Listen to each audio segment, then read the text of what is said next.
about what's happening to our children in public schools. Now, most of the time when I come over here, that's what I talk to you about, because that's really where my life is centered. But it occurred to me that Alton's been in this struggle, and I'm very concerned about how we're progressing in it. So I thought a lot about it, sisters and brothers, and titled what I want to share with you tonight called Black People Still Don't Get It. All right. All right. All right. All right. For some time now, I have been trying to get the idea over that black people must take charge of their lives and those of their children. We can't leave this to other people to do, because they're not going to do it. And we cannot sit around wringing our hands and shaking our heads and talking. It's getting late, brothers and sisters, especially for our children. Now, when it gets to the point that the way we live is destructive and leads to our extermination, then we have to think about what has happened to our culture. And we need to take a long, serious look at our condition now. Amen. Go right there. Go ahead. If culture is the sum total of artifacts which any group accumulates in its struggle for survival and autonomy, then it's dynamic, because it's a struggle. It's not static. It doesn't stand still and never change. It changes with the condition, okay? Because as you try to survive and to be self-autonomous, and the conditions change that keep you from doing that, you change in order to combat those conditions. Am I making sense to you? Okay. Now, what is survival? I mean, you know, survival means that the group has to do at least three things. One, the group has to see that each individual member keeps himself or herself in good enough mental, moral, spiritual, and physical health long enough to reproduce that self and then take care of whatever you reproduce. That's the least. If you don't do that, the group dies. It's gone. Okay. So that's what survival means.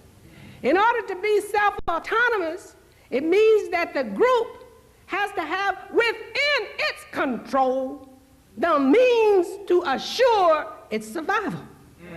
All right. You can't depend on nobody else to do that. All right. That's not going to happen. That's not the way the world works. Now, what are the chief obstacles to survival? Okay? Let's just be real. What are they? One is nature.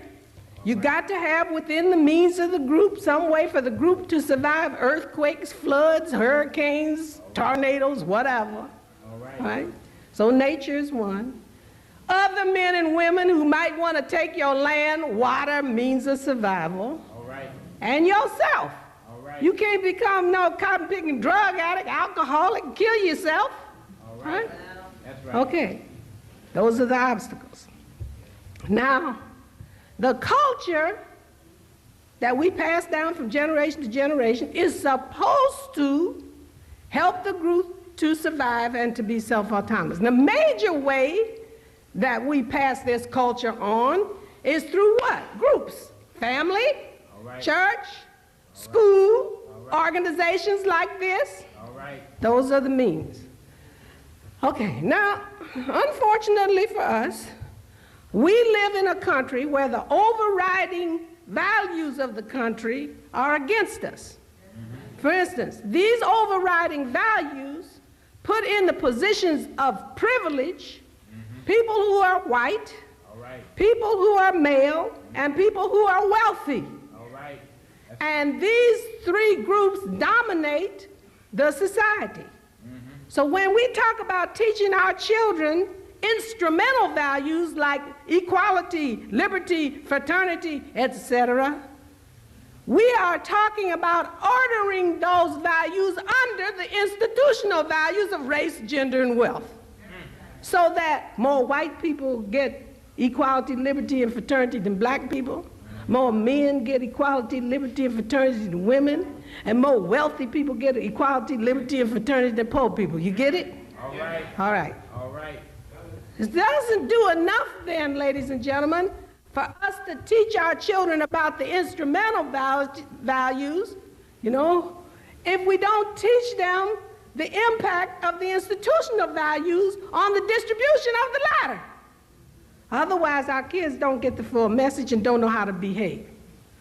Now, when I was a young woman looking for a job in 1947, the newspapers would advertise, "No Negroes need apply." All right?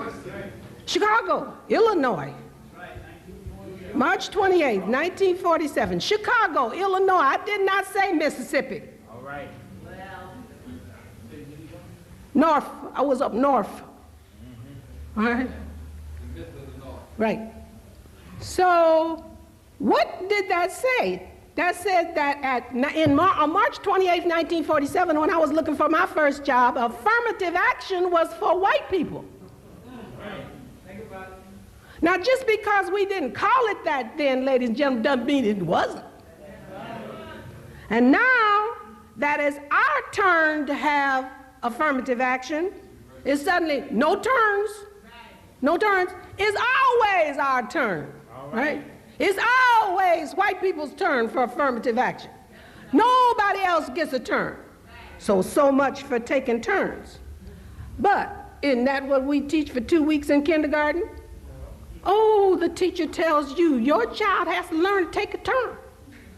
We teach him take a turn in kindergarten, take a turn in first grade, take a turn in second grade, wait your turn in third grade, don't butt in fourth grade, stay in line in fifth grade. When you get to be an adult, you stand and queue up at the cashier. Take your turn, wait your turn. But don't nobody take no turns in this country. It's always the white man's turn. It's always the rich man's turn. It's always their turn. All right. So much for taking turns.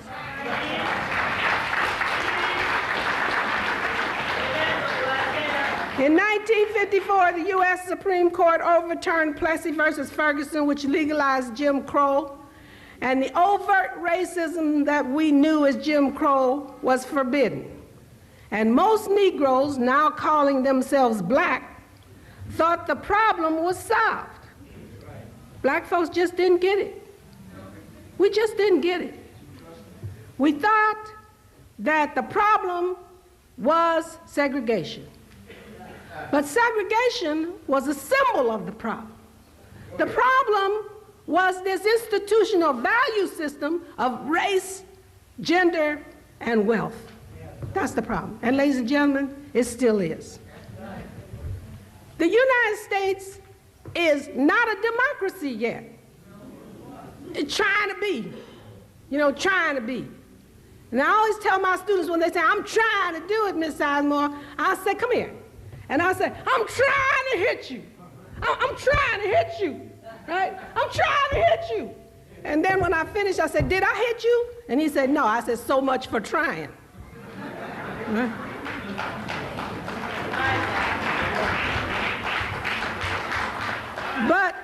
But the United States is a capitalist country. It is that.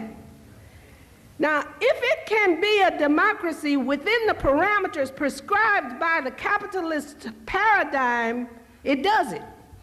But when it can't, it won't. The basic premise of capitalism is to make a profit by any means necessary. And the unit of measure is the United States dollar. And ladies and gentlemen, it is taboo to teach this to your children. When I say taboo, I mean it's forbidden. For instance, if anybody gets up in front of a class and tries to teach the children about capitalism and how to be a capitalist, they are immediately labeled socialist or communist and run out of the room. Right? It's a taboo. Don't you think that's strange?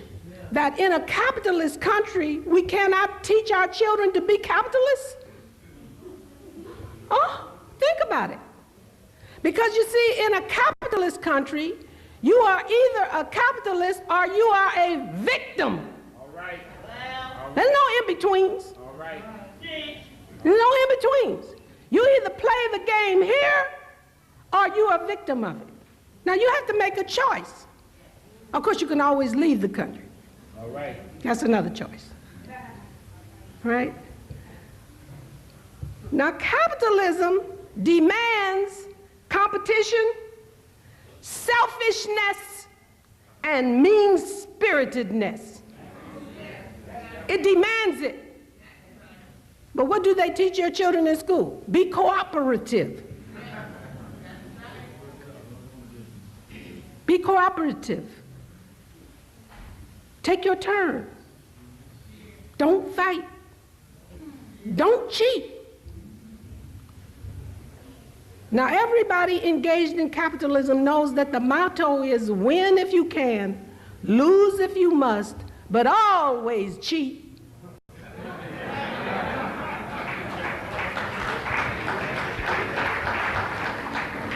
And what I'm trying to explain to you, ladies and gentlemen, is the real world that our children live in, not the ideal one that we want them to live in, not this wonderful world that we pray that will come here one day, but the real world that they have to live in. You want to know why they're acting so crazy? You want to know why they're doing the things that they're doing? Because we have not prepared them to live in this real world. We have sent them through 12 years of school teaching them this dumb stuff that doesn't work, and when they go out and try to apply it and get killed for it, we are not there to help them through.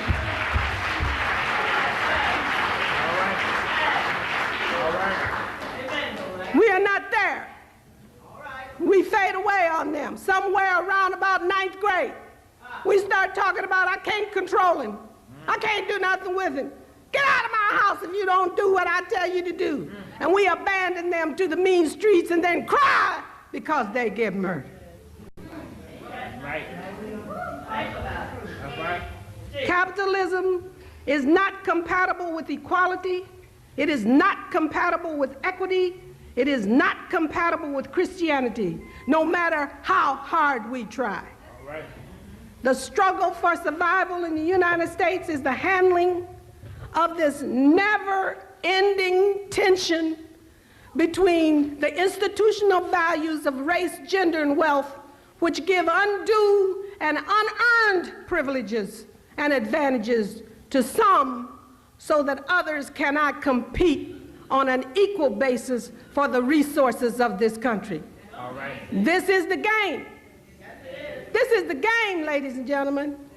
As Alton told you, politics is the management of the conflict which occurs when groups war over the resources. All right.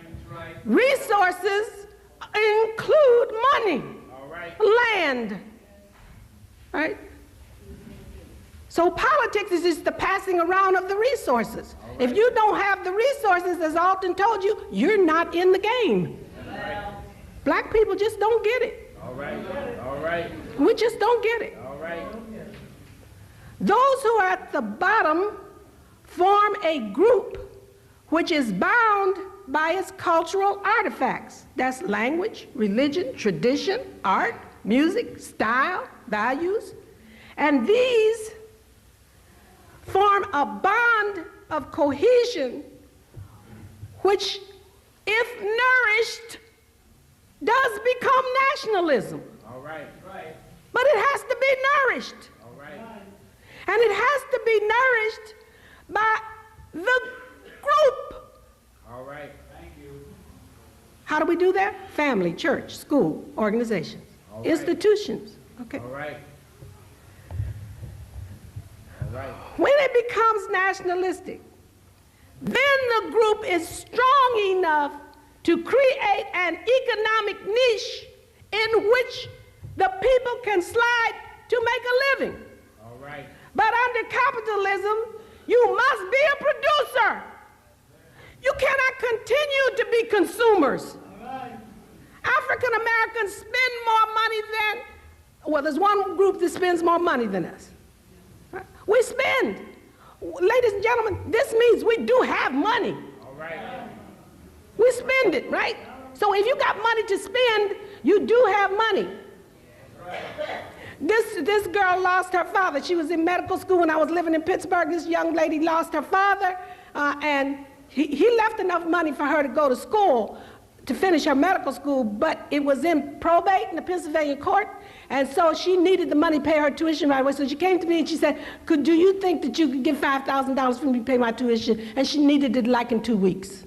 So I went to my block club. We had a nice little block club, you know, all these little middle-class people, professional people up on the hill. They're called Sugar Top in Pittsburgh. And so I went around the block club and I said, can we get $5,000 together to get to this girl so she could get through school? And they come talking to me, well, we haven't got that kind of money. Now I said, well, let's figure out some way to do it and we'll meet in 3 days. And so during that 3 days, I walked around in the 6-block area in which I live, which is called Sugar Top in Pittsburgh, and I just wrote down all the cars that cost more than $35,000. Now these cars, mind you, costing more than $35,000 was sitting out on the street. They didn't have garages to put them in. So I went to the next 3-day meeting and I had the long list of cars and I said, look, sisters, I said, look at all these cars that white people are parking in front of our houses.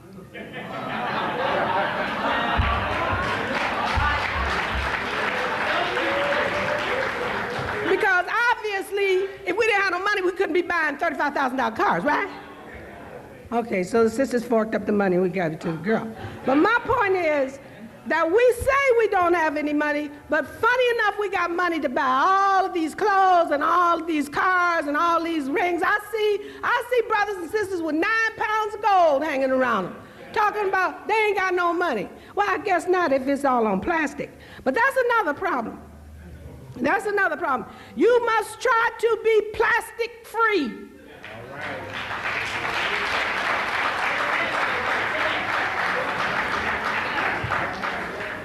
The plastic makes you a victim. The plastic makes you a victim. You will never participate in the capitalist process as a winner if you are a victim. All right. Then the brother came to me and he talked to me. He said, all this old capitalism crap you talking about, he said, you ought to shut up because we don't want to be engaged in capitalism. I said, show me your wallet. So he took out his wallet. I said, ain't no money in it. He said, no. I said, well, how you live? Where you live? Because I got to pay rent where I live. Where you live at? You don't have to pay no rent. What do you eat? Because every time I go to the Jewel, they want long green pictures of dead presidents. All right. I mean, hey, man, be real. You can't live in the United States of America without any money. That's right. I don't know a problem that our people have that would not be solved by more money. Right. Now you see me afterwards. You see me afterwards if you got a problem that money won't solve, because I want to know about it, because I'm making a list of them. All right. Because in a capitalist country, you see, that's the whole gig. That's right. That's the whole gig. The whole gig is to make everything cost money. And that's why, ladies and gentlemen, everything is for sale. That's right. That's right. That's right. Everything. That's Jesse Jackson. Now, if you want to change things around here, I'm with you. I'm for you. But in the meantime, while you changing, you got to eat. Because if you don't eat, you're going to be one dead revolutionary. All right. All right. So let's be real. I'm trying to stick to what's real, ladies and gentlemen, because it's this tension between what's real and what's ideal that's killing our kids because they don't know how to deal with it. Okay, what's the problem here? The problem here is that the economy has been restructured. All right. So that the jobs that people used to get with little or no education have now disappeared. All right. In order to get one of those jobs, you now have to commute to Taiwan. All right. Or Mexico City. All right. Or Haiti. You got to commute for those jobs now, ladies and gentlemen. They're not in Brooklyn. Okay? So those jobs are gone. So what are our people doing now that those jobs have disappeared? using their usual creativity to create new ones. But where is the opening for these new creative endeavors? In drugs. All right. We don't have a drug policy in the United States. I know you know better than that. All right. We don't have a drug policy. We got a prison policy, but no drug policy. 80% of the cocaine used in the United States is used by white people. Right. 80%. But look at television every night. Do you see them going to jail? No. Because that's not the way the business is structured. All right.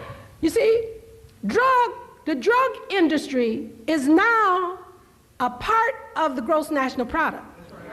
And they can get rid of it if they wanted to. Everybody's, mad at Kurt Schmoke because he said, and Joycelyn Elders because they're talking about legalizing drugs. Nobody gonna legalize drugs. You don't have to take those two people seriously. It's not gonna happen because people make too much money off it. Not us. Not us. We're getting killed and going to prison. But that's part of the deal too. Look at this capitalist plan now. Look at it. What did I tell you was to make a profit by any means necessary. Right? Okay, how you make a profit here? Well, you build the prisons. Where are these prisons built? In New York City? In Brooklyn? Oh, where are the prisons built? Upstate. Who lives there? Okay, then who's going to build these prisons, ladies and gentlemen? Who's going to provide the guards in these prisons, ladies and gentlemen? I rest my case. All right. Going to provide jobs, both construction, maintenance. Okay, that's where the job's going to be in prison. All right, now let's look at where the money goes. A sociologist named Troy Duster at the University of California, Berkeley, has been studying the drug business. Troy is a brother. He's a sociologist. And what he noticed is that there are layers, just like in any other hierarchy, right? The guys at the top, guys at the bottom. Okay, as you come, the top, the international cartel that runs the drug business, it's on top. Those are the international owners of the drug business.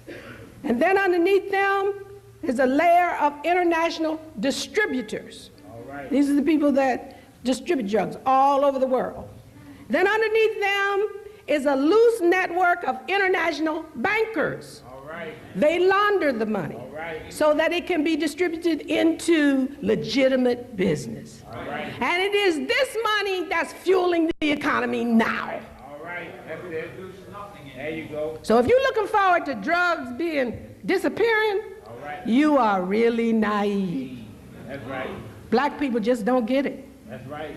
They just don't get it. That's right. The bottom of the industry, the street industry, is run by poor black and Latino people, or anybody else that's poor want to get in it.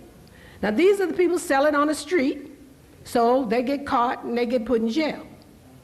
Now, the part of the drug business that's used by the middle class elite gives you less time in jail than that sold to the poor. So as you come down the line from the international cartel, you get blacker and blacker and blacker, okay? And the punishment starts with the street level. All right. No bankers go to jail. That's right. No bankers go to jail. That's right. The field regional representatives in the country, they don't go to jail. Right. The couriers go to jail. The street distributors go to jail. That's right. The managers of the distribution in the poor communities go to jail. That's right. Because it's easier to put them in jail. Because they have no group that helps them to survive. That's right. So these people come from the dysfunctional groups in the society. All right. These are the groups whose culture doesn't save them. All right. All right. Because the people haven't had enough sense to save their culture. All right. All right. All right. All right. Black people just don't get it. All right. We just don't get it. We just don't get it. All right. Other groups come in this country, they get it right away. All right. And we get mad at them because they get it. All right. That's it. I've been away from Chicago for 20 years. I came back 2 years ago. I walked down, I couldn't believe what I was seeing on 47th Street. The stores are all owned by Arabs and Koreans. These were stores that used to be owned by black people. Now none of them are. They work from dawn to sunset. They're in these stores all day long, selling us what we need. They have their families working in there. They don't hire nobody. Black people out there picketing, talking about they don't hire no black people. Anybody in there, everybody's related. They're all family. I said, how you gonna get a job in there? You're not Korean, fool. That's right. That's right. You gotta be in their family to work there. That's right. When the Nation of Islam began buying up 79th Street in Chicago in the 1960s, I thought we finally had gotten it. All right. But this effort was lost in the usual ego struggles of African American men. All right. Ego struggles have spoiled more freedom efforts in my lifetime than I would care to stand up here and talk to you about. Thank you very much. All right. In fact, I have been involved in so many that now I just refuse to join another movement. That's right. We must learn to work together as a group. Alton talked to us about that tonight. I won't repeat it because he talked to us about that. We must learn to do this, ladies and gentlemen, because everybody does it if they get out of poverty in this country. They work together as a group. They work together as a group. If we are to survive and be autonomous in the United States, we must change our way of looking at living. Our culture is no longer functional because we've lost so much of the culture that used to save us. Our children are killing each other and us because we are not paying attention to what is happening to them. All right. Alton made reference to the prisons. That's the second part of the gross national product. In every state, they are building these prisons to put our people in order to get us out of the labor market and then to exploit us for providing jobs for them. Either way you look at it, going into the drug industry to try to be a businessman at the lower end where you get killed, or going to prison, we're still, once again, exploited, enslaved, used for others to become wealthy so they can be rich. We spend a lot of time being resentful of Koreans and Hispanic people and Arabs who are trying to use this system the way that we should be using it. Now, why don't we do this? Let's look at that for a minute. All right. You remember when I told you about we tell our kids all the time in school, take a turn, but in the real world you don't take a turn? Okay. We also teach our kids that there's something wrong with being separate. As soon as we get a little money, we want to be as close to white people as we can get. All right. We want to live in their neighborhoods. We want to go to their schools. We want to marry them. We just got the problem. All right. We just have the problem. We don't like us, right? We don't like us. That's a big problem, ladies and gentlemen. It's a big problem. As soon as we get a little bit of money, we want to run away from us. Now, what do other groups do? They run together. And the first stage of that inclusion model is called separatism. And they come together because they have a common culture that saves them from these obstacles, right? Okay. We need to think about being separate. We need to stop being afraid of nationalism, because we're afraid of it. All right. All right. We're afraid of it. Talk to us. And our enemies want us to stay afraid. That's it. All right. Because next to God, nationalism is the most powerful organizing force that man knows. All right. All right. All right. All right. All right. The most powerful is God. And if you don't believe me, look at the fundamentalist right, how they are driving abortion out of this country without changing the law. That's right. How are they doing it? Killing doctors. All right. Shooting them. All right. See, that's what a powerful dynamic could do for you. If we had a powerful God dynamic, our kids wouldn't be killing each other. They might be killing somebody else, but it wouldn't be each other. That's it. That's it. That's it. But we don't have that. We don't have a powerful God dynamic. We used to, but we don't more. Next to that is nationalism. That's the next most powerful dynamic you have for organizing people. All right. Now, at one time, we had a model, and that was the Nation of Islam. And they were using it to death, but ego killed it. In her paper, Whiteness as Property, Harvard Law Review, June 1993, Cheryl I. Harris argues that whiteness is built on both exclusion and racial subjugation. And this is how she says it's used. Race has not only been constructed as race, but also as a privilege. That's why we got this hair problem.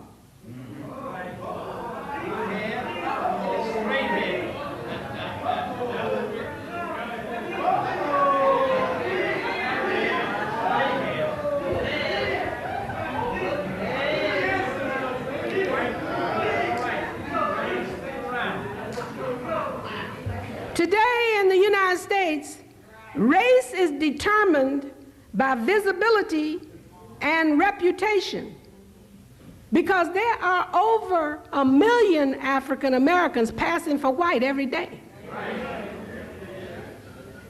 And if you make friends with some of them, they will give you some powerful bits of information about the other folks that help you. And remember what Alton told you, information is power, right? I seek them out at any institution I go to. I try to see if I can find out who's passing.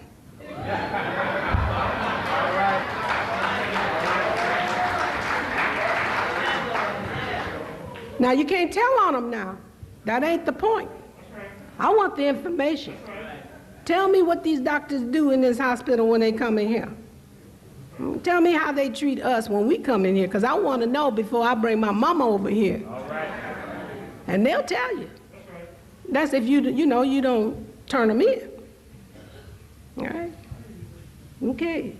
Harris argues that the decision to pass as white was not a choice, if by that word one means voluntariness or lack of compulsion.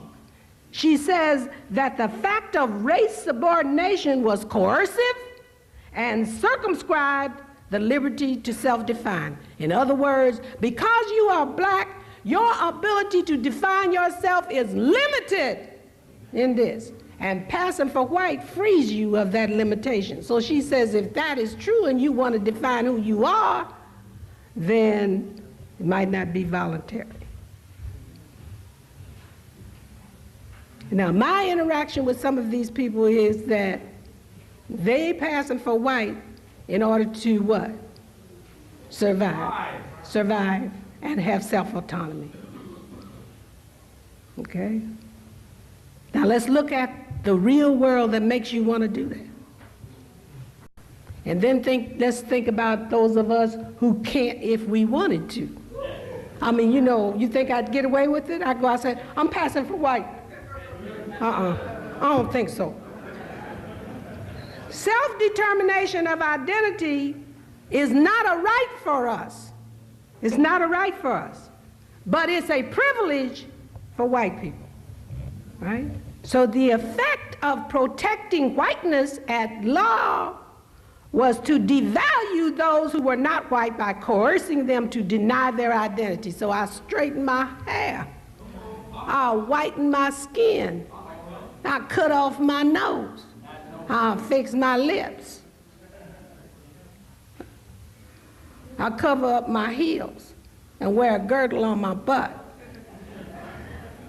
so I can look what? White.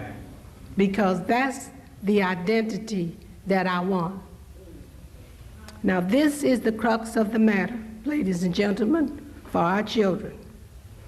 And we have chosen, and I say chosen because we didn't have to do this, we have chosen to destroy the main weapon for survival, which is our identity. All right.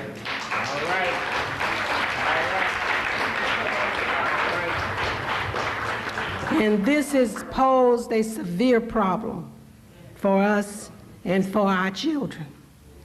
Because if I don't like who I am, I'm hardly going to raise a child who does. Because my child is a mirror of me. All right. All right. The way out is through mobilization of the group to struggle for the survival of the individual. All right. And you have to understand that black folks just don't get it. All right.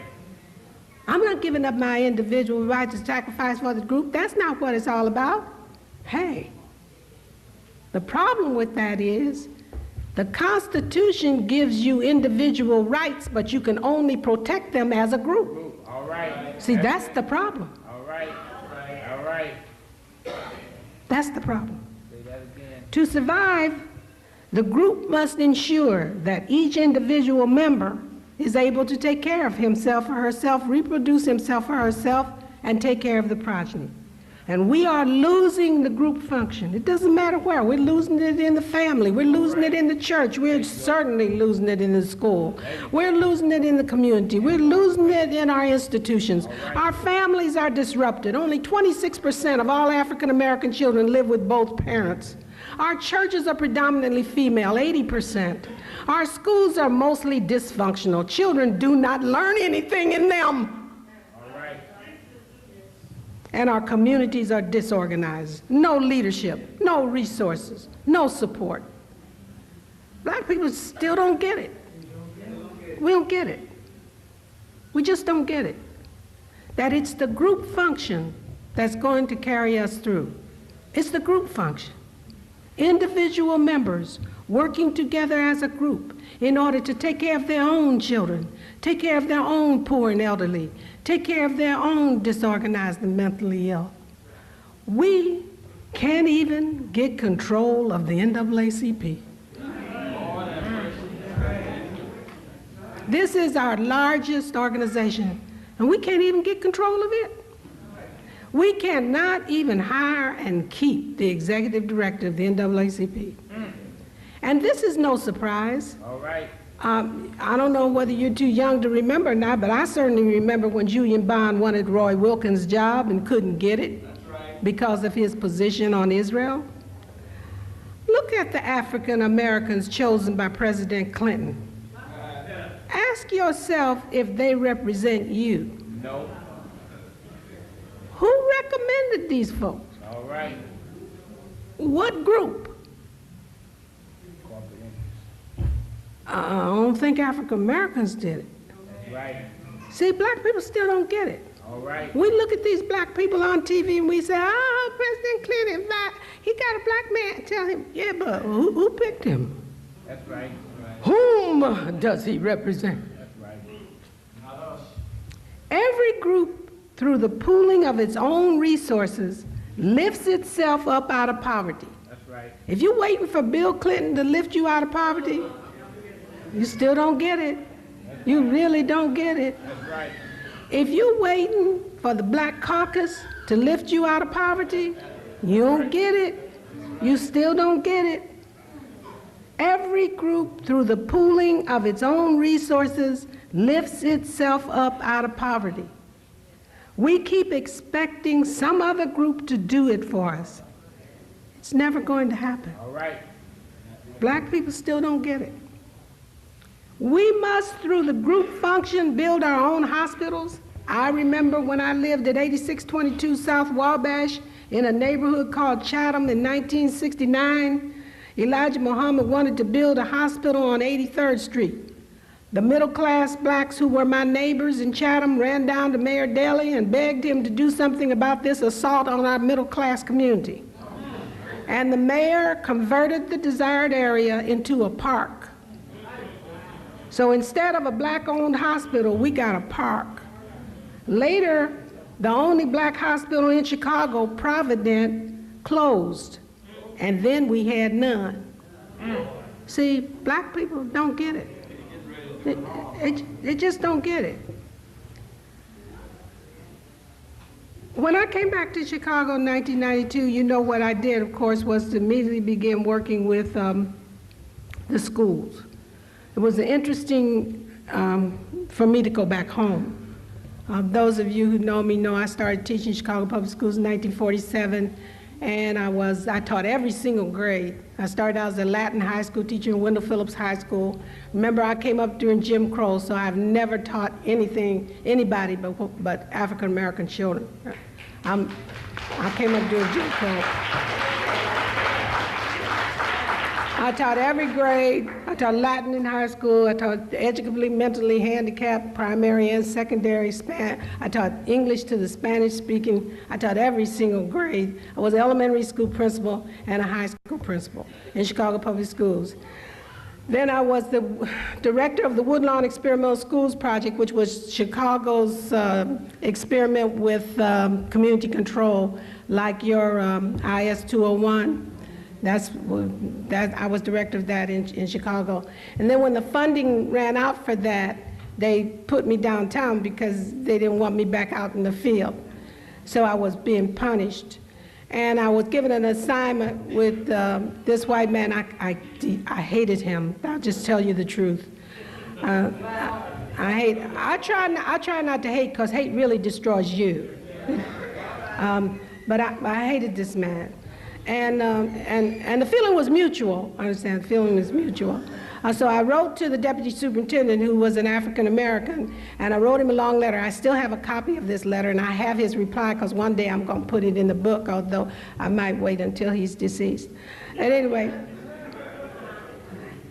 I wrote him a letter and asked him to move me out of here because of this racist man, and also he was some other problems. And so the African American wrote back to me and said there wasn't anything he could do to help me, that that I would just have to get through it like everybody else did. And so I quit. I quit to Chicago Public Schools and left Chicago. That was 1972. And this white man went to jail. He's still in jail.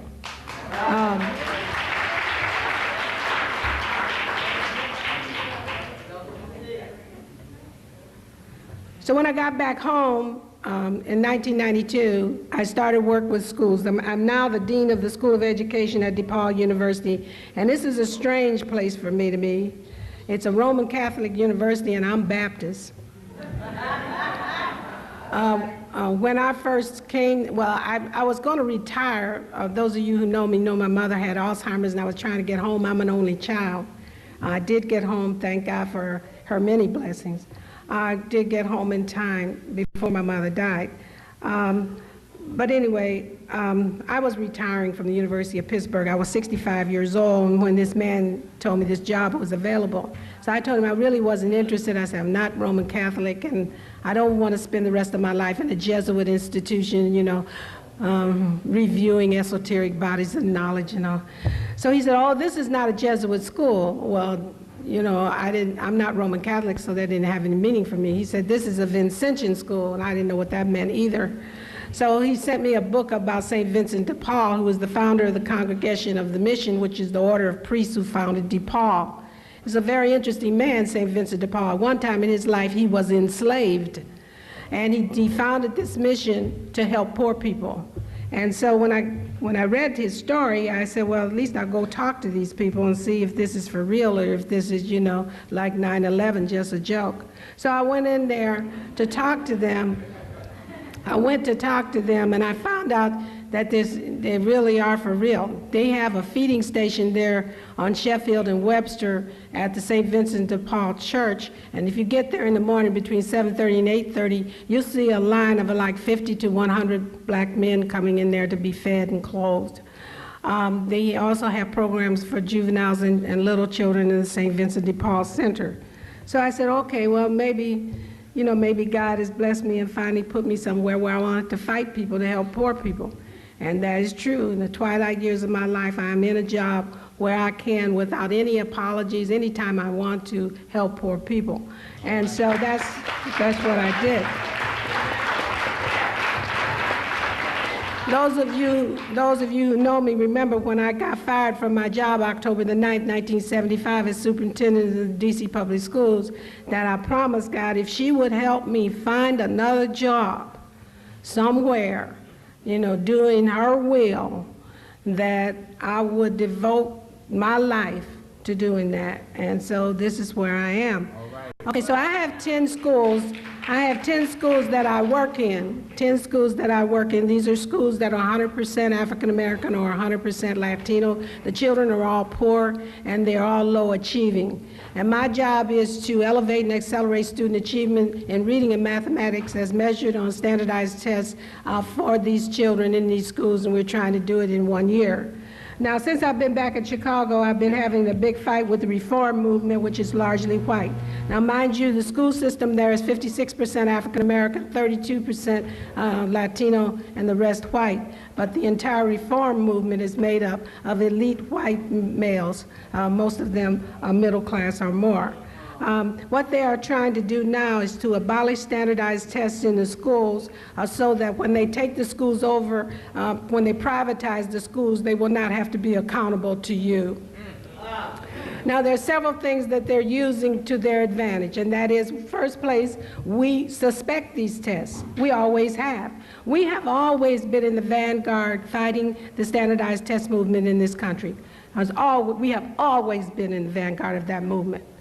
And we have always said, back to Allison Davis, way back 1940, that these tests are biased against poor people and against minorities. We have always said that. We have always said that.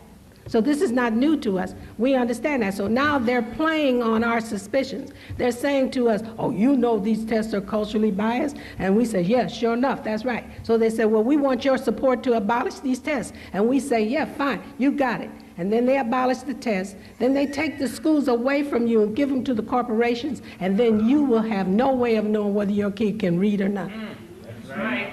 You cannot hold them accountable because you don't know what they do. That's right. Okay, but let's look at the real world now that these kids got to live in.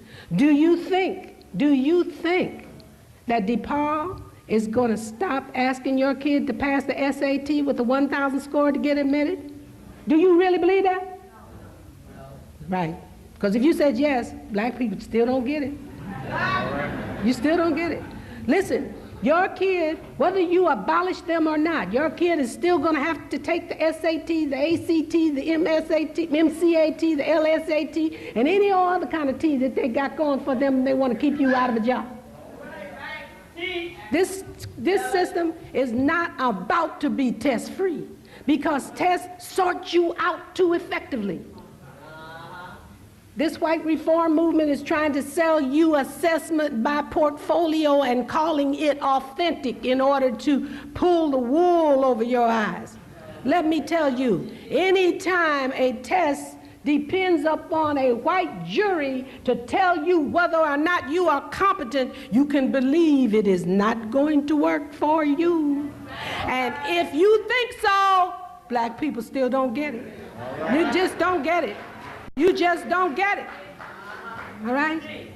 Now, the only place in this society that you can get in by portfolio is prison.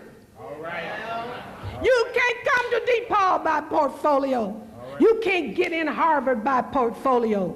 You cannot get a promotion in the Chicago police force by portfolio. You have to pass a standardized norm reference police test that you take with paper and pencil. Ladies and gentlemen, the only place you get in by portfolio is prison. Now, if you do not understand it, you just don't get it. All right. You just don't get it. Ladies and gentlemen, you just don't get it. All right. All right. So we have this struggle going on in Chicago. In 1988, a reform group changed the law so that now principals are hired and fired by local school councils in every school, and we have 506 of them in Chicago. The principals have no tenure, but 4-year contracts. Some schools have had 4 principals in the 6 years since the law passed, depriving these schools of leadership continuity without which nothing happens. And just like everybody else, if you do not train and educate people to assume the roles you create for them to do in a society, they will try to use their former experience in order to construct that role.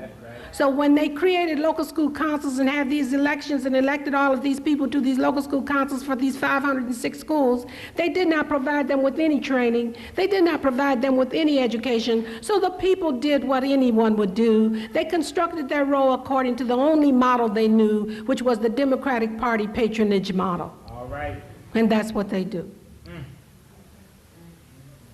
Ladies and gentlemen, in Chicago, nobody cares whether our children learn to read. Nobody. It's enough to break your heart. You walk into these schools, ladies and gentlemen, and you see our children in there wanting to learn, anxious to learn, with teachers who don't give a damn, who don't even try, who give excuses and excuses and excuses, and who still get their paychecks, still get promoted. And the teachers who are trying, let's don't leave them out. The teachers in there who are trying get discouraged. They get discouraged. How would you feel if you knocked yourself out with 30 little kids for 180 days, and when you finished with them, they had grown 3 and 4 years in reading, and then you sent them to a sucker who didn't do anything for the year, and when you saw them again, they had lost everything that you taught them? How would you feel?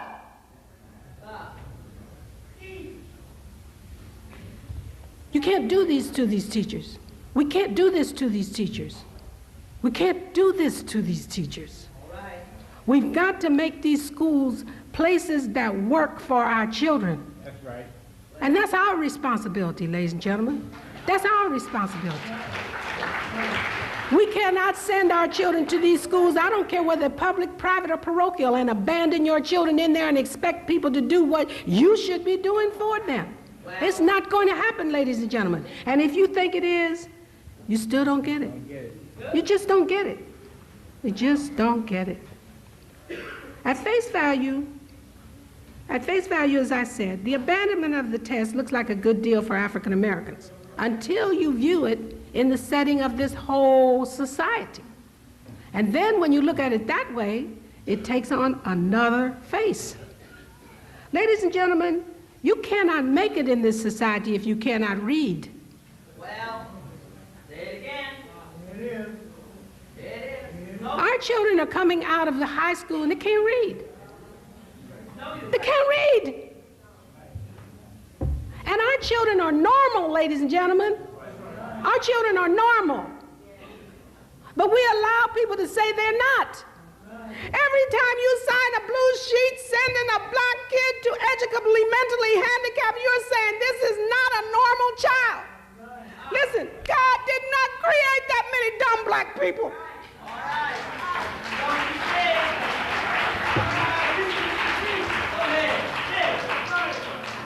God didn't do that. You're doing it. These children just need to be taught. They need to be taught. They need to be taught. In 1932, Carter G. Woodson told us if a child doesn't learn, the child needs to be studied, not abandoned, not penalized, not put away, not labeled, studied, so that you can teach him or her. We're not doing that. We don't even expect teachers to do it. We don't even expect them to do it. We expect them to stand up in TV. I saw them just yesterday on TV saying, oh, my kids are crack babies. And, well, that's 1%. What about all those that are not crack babies that can't read? My parents don't come to school. No, they work in 3 jobs. My parents don't do this and whatever. All these excuses, ladies and gentlemen, that you and I know are not true. Raise your hand if you were born with money. You had all the money you needed. Raise your hand. I want to see them.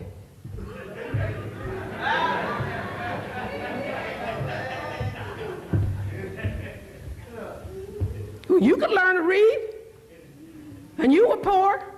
How many of you had only one parent? grew up with only one parent? Okay, how many of y'all can read? Yeah, well, okay. Then why you let teachers get away with this? Why do you do this? Why do you let them stand up on TV and let them say this and then give them a raise? You got, hey, ladies and gentlemen, still don't get it. Just don't get it. What has happened to our group pride, our group culture, our group advancement, group charity? We don't even want to take care of each other. That's right. We don't even want to, I go around to middle class people like me and say, let's raise some money, get some place for these people to live that's homeless. I got to pay for my bills. I got a $500 note on my car. Yeah, okay. Who cares anymore about the students? Nobody. Our children. Who is responsible for seeing that they survive? We have proceeded with political strategies as though politics can be considered separately from economic strategies. This won't work. It won't work. We've got to stop spending all our money as consumers, and we've got to learn to be producers and owners. That's right. Listen, our children do not need 2 weeks of sharing in kindergarten. They need 2 weeks of ownership. They need to learn what it means to own something. That's right. You need in every school that you find African Americans to have them open a bank account. Every single kid in the school, open a bank account. Learn how to save money so that they can pool their money and have a business. That's the way you make it here. That's right.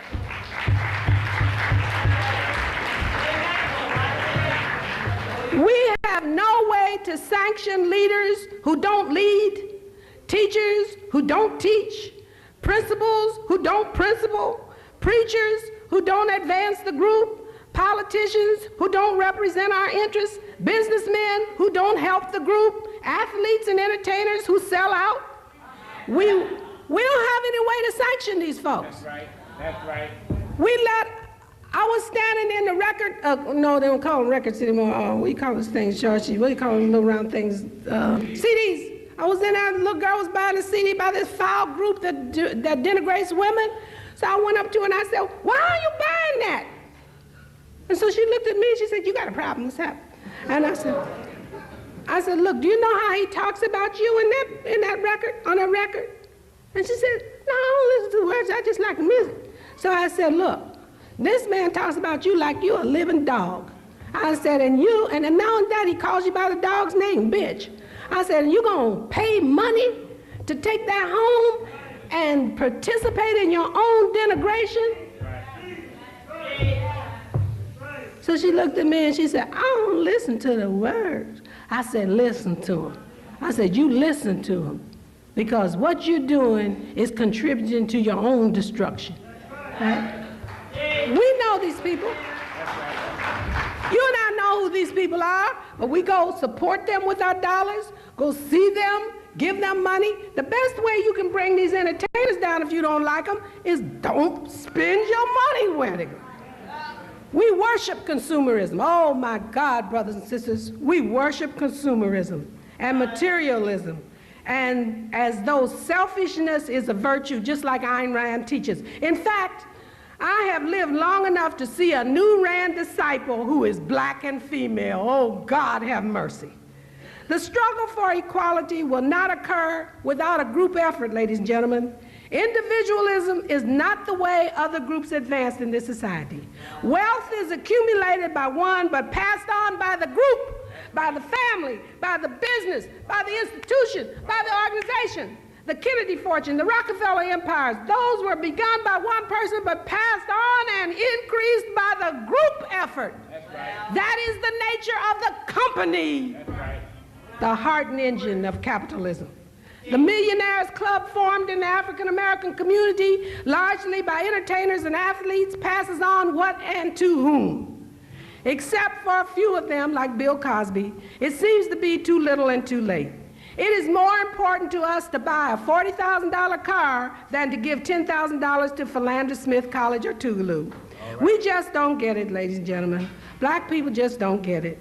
right. There are not enough people like Ruth Hare in Philadelphia who accumulated wealth which she invested to pay the college tuitions and fees for a group of 6th graders if and when they graduated from high school. One Benz would pay 4 years of college for somebody. All right. Okay. Raise your hand if you think Bill Clinton is going to be the father to our children. Raise your hand if you think the Democrats are going to take care of our elderly. All right. I know you don't think the Republicans are going to do anything for us. All right. If it is to happen, we have to do it. If not,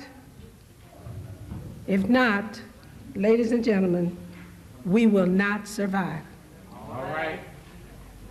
We will not survive. All right. You remember things fall apart? The white man put a knife to our people and things fell apart. That will surely happen to us if we don't get it. All right.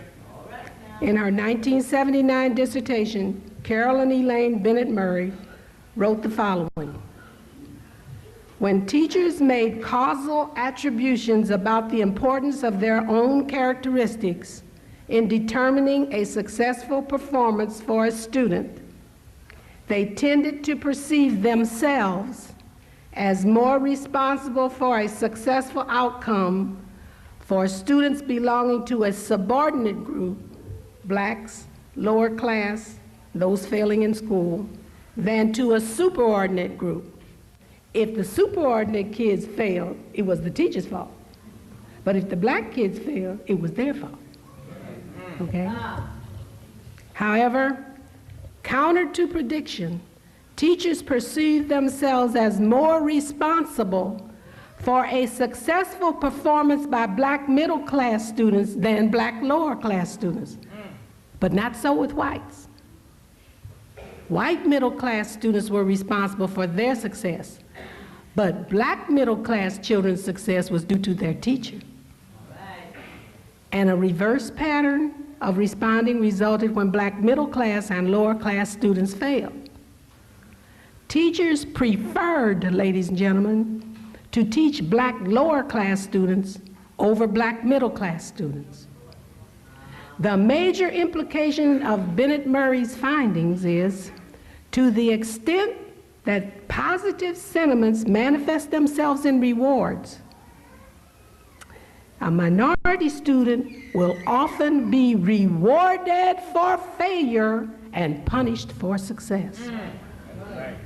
Hence, the differential level of scholastic achievement observed among students of various socioeconomic and racial backgrounds may have less to do with tangibles, such as books, buildings, equipment, and so forth, than to do with intangibles, such as the differential expectations, the causal attributions, and sentiments expressed by the teacher for the student. Here we find that teachers tend to like, that is, express positive sentiment toward, students whose characteristics live up to their expectations. Hence, since smart African American students do not live up to the teacher's low expectations for African American students, they do not like them. So the African American student in schools is damned if he does and damned if he doesn't. Now tell me, who wants to stay in school under these conditions? Yet, many African American teachers behave in the same way, disregarding their tradition of pride, honor, intelligence, and struggle. I do not know what has happened to us, ladies and gentlemen, over the 40 years that I've been in education.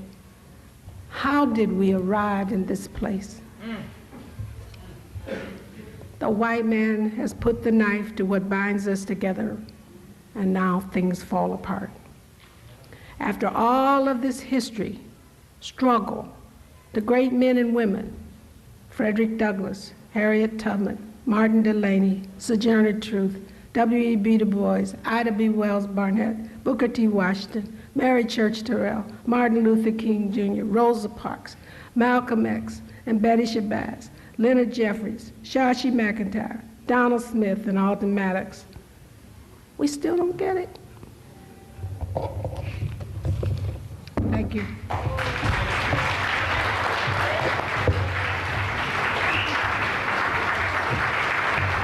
Dr. Barbara Sizemore. Dr. Barbara Sizemore.